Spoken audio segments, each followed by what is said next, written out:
Olá pessoal, tudo bem? Sejam todos muito bem-vindos a mais uma videoaula. Hoje é a aula 2 do módulo 7, lembrando que na aula passada nós começamos o módulo de noções de farmacologia e hoje é a aula 2. Hoje falaremos sobre fármacos que atuam no sistema nervoso, né? Lembra que nós começamos as classes farmacológicas e é como nós vamos trabalhar até o final desse módulo. Então sabemos que o sistema nervoso é um sistema que controla e coordena a função de todos os outros sistemas do nosso organismo, né? Então é através dele que nós podemos sentir, perceber o ambiente, a gente pode também se mover e fazer uma série de outras funções, principalmente dos nossos órgãos. Esse sistema ele é composto por células nervosas, que são chamadas de neurônio, e se comunicam, né, através de impulsos nervosos, né? Essa conexão entre um neurônio e outro recebe o nome de sinapse. Isso daqui eu estou relembrando, porque nós falamos de tudo isso lá no módulo de Fisiologia e Anatomia Humana, tá? Se vocês não lembram, voltem lá e dê uma lembradinha. Então, isso aqui é uma revisão. Então, lembra que a gente tem sinapses elétricas e sinapses químicas. As sinapses elétricas é quando a gente tem um impulso elétrico. As sinapses químicas é o que mais vai interessar aqui para nós. Por quê? Porque ela ocorre através da ação de moléculas, né, que são chamadas neurotransmissores ou mediadores químicos, que ela faz porque passe o impulso nervoso de um neurônio para o outro. Então, lembra que a gente estudou o sistema nervoso, ele era bastante grande, tinha toda essa parte aqui, mas o que eu quero chamar a atenção é para essa parte bem aqui, o sistema nervoso periférico, principalmente autônomo, o simpático e o parasimpático.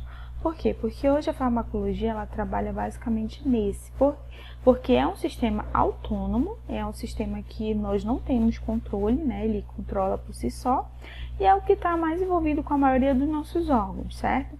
Então lembra que a gente já falou sobre qual é a função do parasimpático e do simpático, e qual que é quando ele é ativado, qual que é a ação que ele faz em determinados órgãos. A gente já falou sobre isso. Mas o que eu quero chamar a atenção para vocês em relação à farmacologia é em relação aos neurotransmissores. Os neurotransmissores, como por exemplo a acetilcolina, eles têm a capacidade de ativar esses receptores colinérgicos. Uma vez ativados esses receptores, a gente tem o início da ação, né, a atividade do sistema parasimpático. Os neurotransmissores, como por exemplo a adrenalina, eles conseguem ativar os receptores adrenérgicos e esses receptores eles têm a função de modular a atividade do simpático. A acetilcolina, a adrenalina, assim como a nicotina, elas também conseguem ativar esses receptores nicotínicos que têm a função de modular a atividade do parasimpático e do simpático. A gente tem outros receptores e outros neurotransmissores envolvidos, a gente tem muitos, só que eu vou trazer alguns aqui, só porque é eles que estão envolvidos nos principais distúrbios que nós vamos falar nessa aula. Então, o que a gente tem são os receptores de serotonina, são receptores ativados pelo neurotransmissor serotonina. A serotonina, ela é também chamada de hormônio do humor, certo? Então, a gente tem ela regulando o humor, sono, apetite, ritmo cardíaco, temperatura corporal, sensibilidade e funções intelectuais. Receptores de dopamina são, né, controlados, são ativados pelo neurotransmissor chamado dopamina. A dopamina é o hormônio que chama de hormônio do prazer, certo? Essa dopamina, ela regula a cognição, compensação, prazer, humor e algumas funções endócrinas, do sistema endócrino. E a gente tem um outro neurotransmissor muito importante, né, que ativa os receptores, que é chamado de GABA. Esse neurotransmissor ele já tem uma função de inibir o sistema nervoso, né, diminuir a atividade do sistema nervoso. A primeira distúrbio que nós vamos falar aqui é sobre o transtorno depressivo maior, também chamado de depressão. A causa da depressão ela não é totalmente definida, né? No entanto, já observa que algumas pessoas que têm depressão, ela tem um desequilíbrio dos neurotransmissores, principalmente norepinefrina, serotonina e dopamina. Foi observado que nessas pessoas que têm depressão, a quantidade desses neurotransmissores estão diminuídas. Então, o tratamento farmacológico é através de antidepressivos, tá? Os antidepressivos eles são indicados para tratamento de depressão, assim como outros distúrbios. Então, se eu falei para vocês que pessoas que têm depressão têm uma quantidade daqueles neurotransmissores diminuída, então a ação farmacológica vai ser o inverso, né? Vai ser aumentar a concentração desses neurotransmissores no organismo, para que diminua os sintomas da depressão. Então, a ação é a inibição, né, da recaptação de serotonina e dopamina e fazendo com que aumente a concentração desses neurotransmissores no organismo. Aqui são os exemplos de antidepressivos que são utilizados. A gente tem muito aqui, só alguns exemplos, né, como a amitriptilina, paroxetina, nortriptilina, citalopram, escitalopram, certo? A gente tem também fluoxetina, então esses são os mais comuns. Tem genéricos, referências similares. O termo, a gente tem também um outro distúrbio que é chamado de ansiedade. A ansiedade hoje, ela não é só uma única doença, ela inclui uma série, né, um quadro de várias doenças, como por exemplo o transtorno do pânico, fobias, né, fobias sociais, fobias específicas, TOC, que é o transtorno obsessivo compulsivo, TAG, que é transtorno de ansiedade, transtorno de estresse pós-traumático. Então a gente tem vários tipos, né, que compõem a ansiedade. A ansiedade tem a ansiedade fisiológica, né, que é aquela expectativa quando alguma coisa vai acontecer, e tem a ansiedade patológica, que já é o desequilíbrio desses mediadores químicos, né, desses neurotransmissores. Então já foi observado também que pacientes que têm essa ansiedade patológica, ela tem um aumento de mediadores desses neurotransmissores, principalmente serotonina e dopamina. E a gente tem os sintomas de ansiedade, né? Taquicardia, sudorese, agitação, insônia, dificuldade de concentração. Então a gente tem vários sintomas da ansiedade. Os medicamentos indicados para o tratamento da ansiedade, dos transtornos de ansiedade, são os ansiolíticos, né? Que são fármacos utilizados para diminuir a ansiedade e a tensão com efeito calmante. Então, o que eles fazem? Eles aumentam a ação do GABA. Lembra que o GABA, eu falei para vocês, que é um neurotransmissor responsável por diminuir a atividade do sistema nervoso. Então, esses neurotransmissores aumentam a atividade, então o ansiolítico ele vai lá e trabalha no GABA. Um desses efeitos dos ansiolíticos é promover o efeito inibitório do sistema nervoso e gerando efeito calmante, tá? Exemplo que a gente tem o diazepam, clonazepam, alprazolam. Outra classe que a gente tem são hipnóticos e sedativos. Esses fármacos, eles são indicados, né, para induzir hipnose, sono e sedação. Também tem o efeito calmante. Então, o que eles fazem? Eles aumentam a ação do GABA, consequentemente, diminui a atividade do sistema nervoso, e aí a gente tem uma depressão gradativa da função do sistema nervoso central. Exemplos de azepam, a gente tem também o fenobarbital, o zolpidem, que é muito utilizado, alprazolam, frontal, tiopental, a gente tem vários. Na apostila de vocês tem vários exemplos também. Outro distúrbio que a gente pode ter em relação a que são tratados com fármacos que atuam no sistema nervoso é a epilepsia. A epilepsia é um distúrbio crônico, né, caracterizado por crises convulsivas recorrentes, certo? Então, o que é a convulsão? É um episódio limitado, né, ou seja, tem um início e tem um fim, de disfunção cerebral decorrente de uma descarga anormal dos neurônios, tá? É importante tratar a convulsão porque a recorrência de crise convulsiva pode causar lesões nas células neurológicas, né? Então, a perda repentina da consciência acompanhada de contrações musculares violentas é a convulsão. Então, o que a gente utiliza para tratar essas crises convulsivas, principalmente provenientes da epilepsia? São os anticonvulsivantes ou antipiléticos, né? Então, o que eles fazem? Eles potencializam a inibição do GABA, né? Diminuindo a atividade do sistema nervoso, suprime a ativação rápida e excessiva dos neurônios, né? Já que a gente tem uma descarga de impulsos neuronais, né? E retarda e previne a crise convulsiva, certo?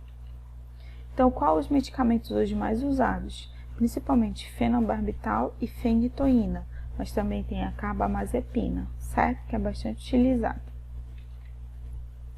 Outros transtornos os transtornos psicóticos, né? Um desses transtornos psicóticos ou psicoses é a esquizofrenia. A esquizofrenia é uma doença mental grave que se enquadra num grupo de psicose, então é uma psicose, no qual a pessoa tem a incapacidade de distinguir o que é real e o que é fantasia, certo? Ela tem delírios, alucinações, falta de controle sobre os pensamentos. Então, a esquizofrenia, acredita-se que os sintomas elas ocorrem pelo aumento da resposta dopaminérgica, ou seja, uma pessoa com esquizofrenia ela tem um aumento patológico de dopamina no organismo. Então, como é que a gente utiliza, né? O que a gente utiliza para tratar não só a esquizofrenia, como outras psicoses, certo? E outras situações, tá? Aqui é um exemplo, esses fármacos não são exclusivos daquela doença, tá? O fármaco ele é escolhido de acordo com o modo de ação. Então, aqui a gente tem as indicações, e aí a gente tem ação psicomotora, efeito sedativo psicomotor, como o haloperidol, né, que é o Aldol, a ampliquetil, que é a clorpromazina, risperidona, quetiapina. Então, a gente tem esses, entre outros neurolépticos. A ação deles é como antagonista do receptor de dopamina, ou seja, eles vão, né, se ligar no receptor de dopamina, impedindo que a dopamina ligue, e assim eles diminuem a ação da dopamina aqui, certo? Com isso gera um efeito sedativo, calmante, sedação psicomotora, diminuição de delírios e diminuição de respostas emocionais. E a gente tem a doença de Parkinson, né, que é uma doença degenerativa do sistema nervoso, uma doença progressiva e crônica. É causada já pela diminuição intensa da dopamina, ou seja, na outra já tinha um aumento muito grande aqui, o problema é a diminuição intensa da dopamina.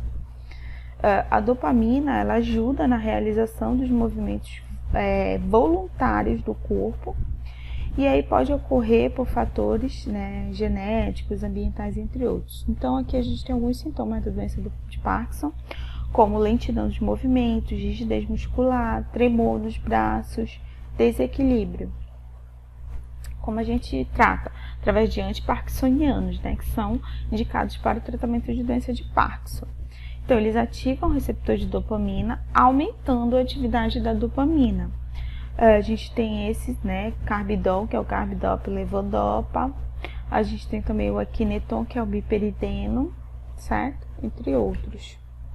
E a gente tem outro transtorno, que é o Alzheimer. O Alzheimer é uma doença neurodegenerativa, também progressiva, se manifesta apresentando deterioração cognitiva da memória de curto prazo e uma variedade de sintomas, tanto neurológicos quanto comportamentais. Então, a gente tem a perda progressiva desses neurônios, e o que se sabe é que nessas pessoas que têm Alzheimer, elas têm uma quantidade de acetilcolina reduzida. A acetilcolina, lembra que a gente falou desse neurotransmissor lá no início da aula, que tem a responsabilidade da atividade do parasimpático, lembra? Então, quando a gente tem os 10 sintomas iniciais do Alzheimer, né? Perda de memória, mudança de humor, perda de objetos, dificuldade para fazer atividade de rotina, confusão de local e tempo, isolamento social, senso crítico prejudicado, dificuldade de comunicação, alterações na visão. Então, o medicamento que é utilizado para o tratamento de Alzheimer e outros é os anticolinesterásicos, né? O que eles vão fazer? Eles vão aumentar a concentração da acetilcolina no organismo da pessoa.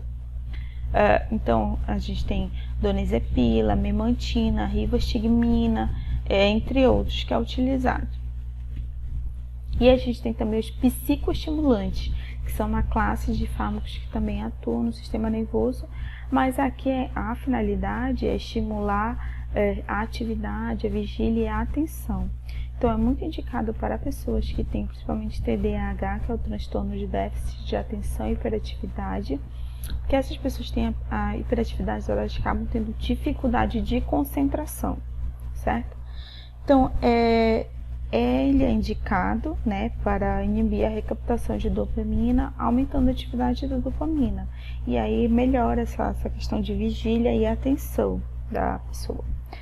O mais utilizado é a Ritalina, que é o metilfenidato fármaco, certo? E aí a gente tem anestésicos gerais, que eles atuam diminuindo a consciência e o estímulo dolorosos. É muito utilizado em processos cirúrgicos, tá? Então, eles são indicados para quadros que, se é necessário, a perda de percepção e estímulos ambientais, com efeitos principalmente no sistema nervoso. Então, muito utilizado aqui em processos cirúrgicos. Eles fazem, o que eles fazem? Eles potencializam a inibição pelo GABA, né? Eles potencializam a ação do GABA, diminuem a ação no sistema nervoso, diminui a condição de nervos periféricos, causa diminuição da atividade do sistema nervoso, diminui também a frequência cardíaca, a função respiratória, promove um relaxamento muscular e diminui a sensibilidade à dor.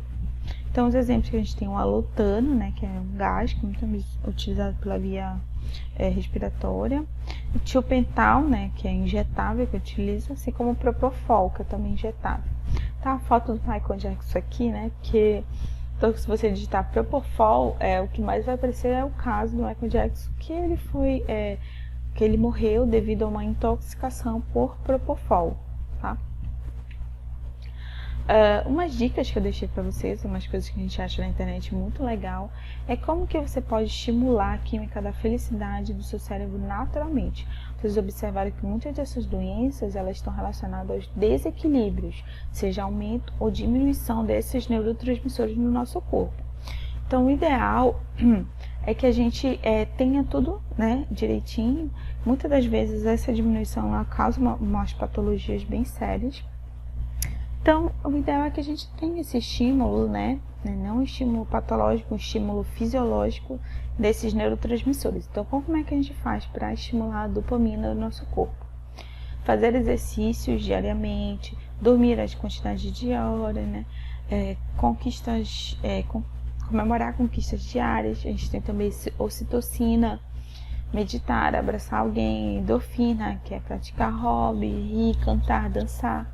Serotonina, né? Estimule a serotonina através de agradecer todos os dias, desfrutar da natureza, entre outros. Aqui a gente também tem uma outra tabela, né, que fala sobre dopamina, serotonina, melatonina, enfim, vários. Eu deixei essa parte aqui na apostila de vocês, então depois vocês leem com carinho, que é bem legal. Então é isso, gente. Essa foi a aula de hoje. Espero que vocês tenham entendido. Leiam a apostila, né? Façam os exercícios, as atividades. Qualquer dúvida, entre em contato comigo. Tenham todos uma ótima semana e até a próxima aula.